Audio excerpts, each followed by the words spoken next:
Okay,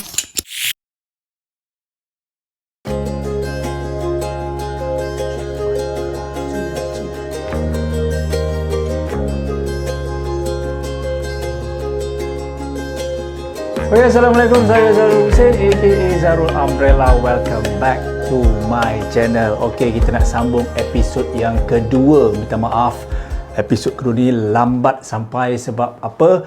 Saya lepas itu hari lepas cucuk ada demam sikit. So demam sikit, dia punya momentum tu slow down sikit. Tak apa. Okay, kita sambung episod daripada episod yang pertama itu hari.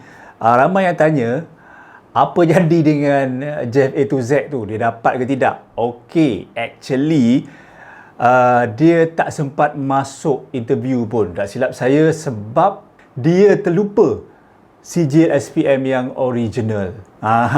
Dia terlupa. Macam saya bawa yang original. Dia terlupa yang original. Dia terpaksa balik. Lepas tu balik, saya tak tahulah dia datang balik ke tidak. Rasanya tak nampak pun mata hidung dia. Saya tengok hintai-hintai juga hari tu. Memang tak ada. Rasanya dia dah balik ke nak patah balik kot, dia malas agaknya kan. Dia tak tahu. Okey.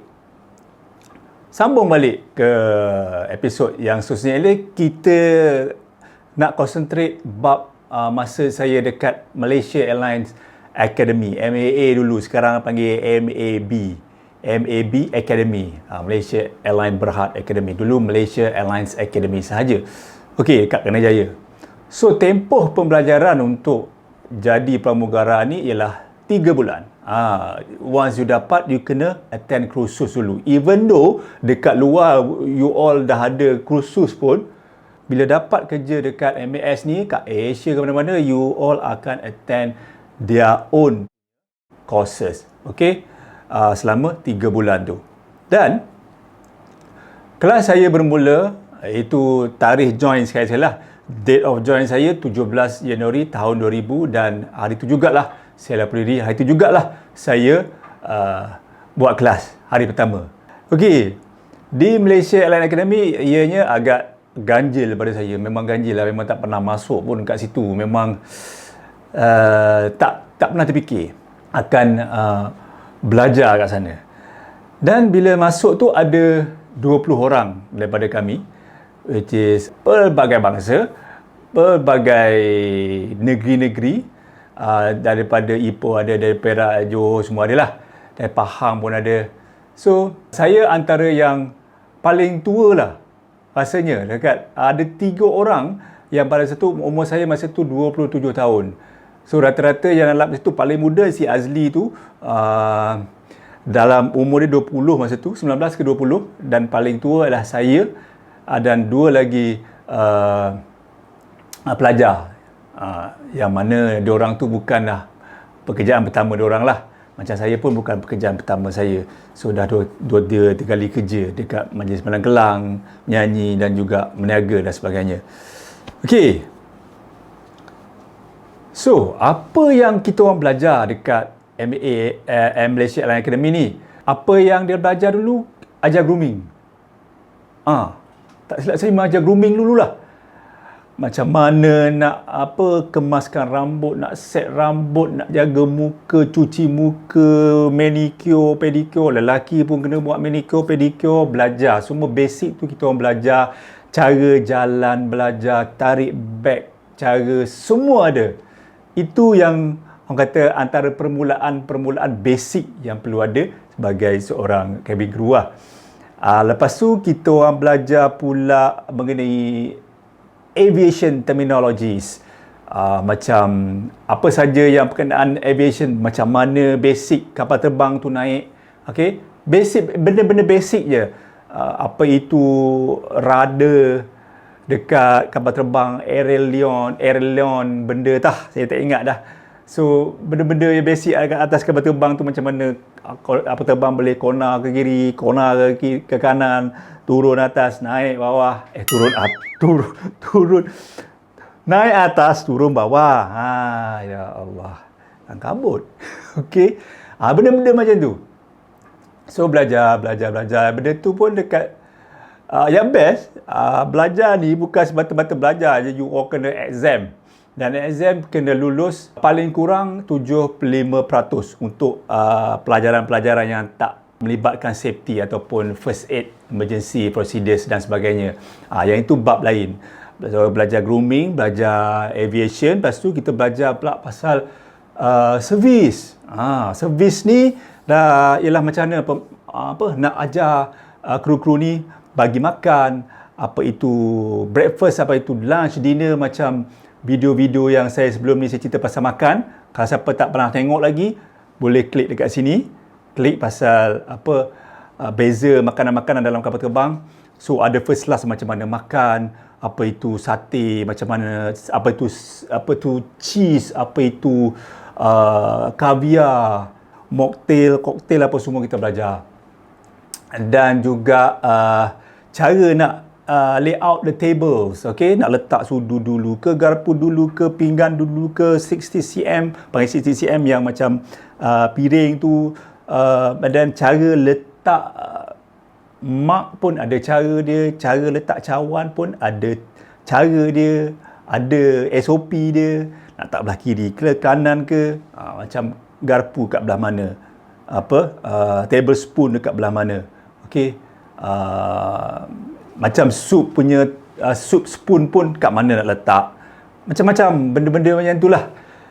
Itu pun permulaannya saya pening ke, okey, pening.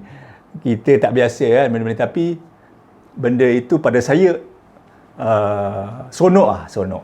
Okey.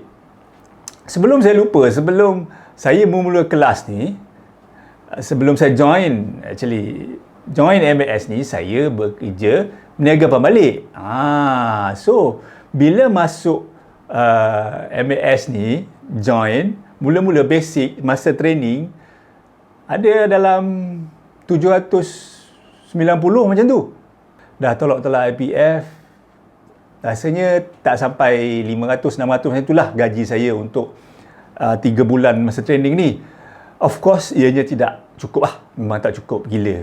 Memang gila tak cukup. Pasal saya ada families, anak kecil lagi masa tu 2-3 tahun umur dia. So nak tak nak, during weekend saya kena berniaga. So bila berniaga ni, biasalah penat dia, and then ada anak kecil, anak saya selalu demam-demam, ada sawan apa semua. So ada satu masa tu yang saya ni tak cukup tidur. Memang kadang-kadang tu tak tidur tu pergi kelas, dan terlelap lah. You memang tak boleh nak lari, memang akan macam tu.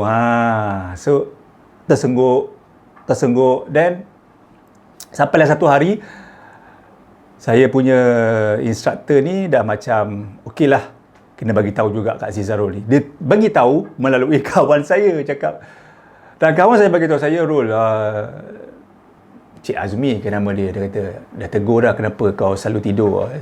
Okey, faham. So dia tak marah lah, mungkin dia tahu saya dah anak kecil, so dia faham. Tapi nak buat macam mana kan, benda tu dah jadi, so mana saya boleh elakkan lah. Tapi itulah, selama 3 bulan tu, every weekend saya tak cuti lah, memang saya berniaga selama 3 bulan tu. Dan memang tough lah, memang sangat tough. Gaji pun kecil masa tu, dan saya pun bergelumang dengan isu-isu masalah-masalah kewangan, hutang alung dan sebagainya. Itu orang kata satu benda yang satu cabaran lah untuk saya dalam masa 3 bulan tu. Okey, apapun itu, satu pengalaman yang menarik lah untuk saya ceritakan, kongsikan bersama anda di sini pada hari ini. Apapun cabaran, demi keluarga, demi kesinambungan hidup, kita perlu melakukan walaupun ianya agak perit. Dan dalam masa yang sama, kita perlu happy, kita perlu seronok dengan apa yang kita lakukan. Dan apa yang saya buat masa dekat dalam akademi tu memang sesuatu yang menyeronokkan pada saya. Belajar 3 bulan, habis buat servis, belajar pula belajar safety, emergency procedures dan juga first aid. Ini yang paling tough. Sebab ada exam satu, Dan exam dia, kau nak kena dapatkan markah 97% ataupun 95%. Okey? Begitu toughnya safety dengan first aid ni. So, belajarlah bersungguh-sungguh. Concentrate lah bersungguh-sungguh masa kat dalam kelas. Kalau tidak, memang hanyut. Memang ke laut. So, situ belajar CPR, situ juga macam mana nak sambut baby bersalin, macam mana nak attend to orang yang pengsan, macam mana tu attend orang yang hidung berdarah, macam mana nak attend orang yang choking, Heimlich maneuver tu first time belajar kat situ. Sesiapa yang nurse, doktor kasi tahulah Heimlich maneuver, CPR, macam mana nak handle orang tangan patah ke, macam mana nak handle sawan, semualah apa saja yang berkaitan dengan first aid. Itu pada saya sesuatu yang menarik. You nak jadi cabin crew ni bukan setakat belajar macam mana nak serve, nak bagi minum, macam mana nak bagi makan je. Belajar macam mana nak attend benda-benda tu semua. Melibatkan medical punya emergencies ni. Sebab once you kapal terbang tutup pintu, cabin crew adalah segala-galanya. Okey? Penumpang akan mengharapkan cabin crew dan juga deck crew.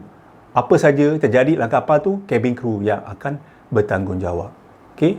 Sakit tu, tersumbat hidung, sakit telinga, semua cabin crew kena attend. Okey. Tu first aid. Dan belajar lagi, berapa minit dah? Dah 12 minit. Okey. Belajar pula emergency procedures. Emergency procedures, macam mana kita nak bawa penumpang secara selamat dari point A ke point B. Kita punya main tugas utama sebagai cabin crew ialah membawa penumpang dengan selamat, okey, daripada point A ke point B. Itu tugas utama. Apa-apa jadi, apa juga kemalangan ataupun insiden yang melibatkan safety, cabin crew kena belajar. Okey, contohnya kita kena ditching. Ditching ni kena landing atas air. Macam mana kita nak handle ditching tu? Macam mana nak buka pintu mana? Buka pintu ni boleh ke tidak? Kena buka pintu depan sahaja ke? Macam mana? Kalau air tu dah melimpah, boleh buka pintu ke tak? Air dah masuk, boleh buka pintu ke tak? Okey, pintu belakang bila ditching boleh buka ke tidak? Ataupun buka pintu depan sahaja? Itu semua kita belajar. Okey? Dan kalau crash land, buka pintu, then slide. Buka. Kalau slide tak buka, kena buat apa? Okey? Nak kena selamatkan passenger dalam masa 90 saat sahaja. Okey? Nah, itu betul-betul kecemasan lah. Ini selain daripada itu, masa nak take off landing, kita juga kena jaga handphone penumpang, kena tutup segala macam benda, peralatan elektronik, maknanya apa semua nak kena switch off, nak make sure passenger ready untuk take off dan landing, which is take off and landing adalah fasa yang paling crucial dalam setiap penerbangan di mana banyak kemalangan udara berlaku. So, benda-benda macam tu kita belajar dekat dalam akademi. So, lagi satu saya tertinggal, kita juga belajar macam mana untuk berbahasa Inggeris dengan betul. Nak jawab passenger macam mana, okey? Contohnya, would you like to have tea or coffee, sir? So, how do you like your tea? Not in the cup, okay? How do you like your tea? How do you like your coffee? With milk or sugar, everything. Benda macam tu kita belajar. And then, macam mana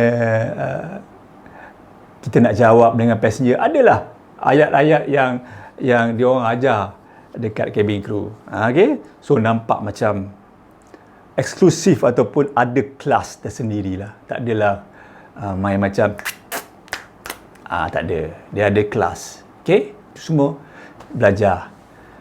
Selepas 3 bulan tamat, saya adalah macam, saya ingat saya punya first aid saya repeat sekali, itu saya gagal. First aid memang kelemahan saya akui. Yang lain safety tu okey, alhamdulillah. Lain pun semua subjek lain pun semua okey, alhamdulillah. So lepas 3 bulan grad, bila grad kita dapat form untuk SNOI, which is supernumerary. Kita maknanya supernumerary tu kita buat praktikal lah selama sebulan ke 2 minggu untuk kita buat 4 flight. 1 flight night stop, 3 flight daily flight. Okay, itu kita cerita masuk bab yang dah terbang lah. Okay, so untuk kali ini itu saja. Terima kasih kerana menonton. Jangan lupa untuk saksikan, tunggu episod yang ketiga. Okay, Assalamualaikum. Jumpa lagi di video yang akan datang.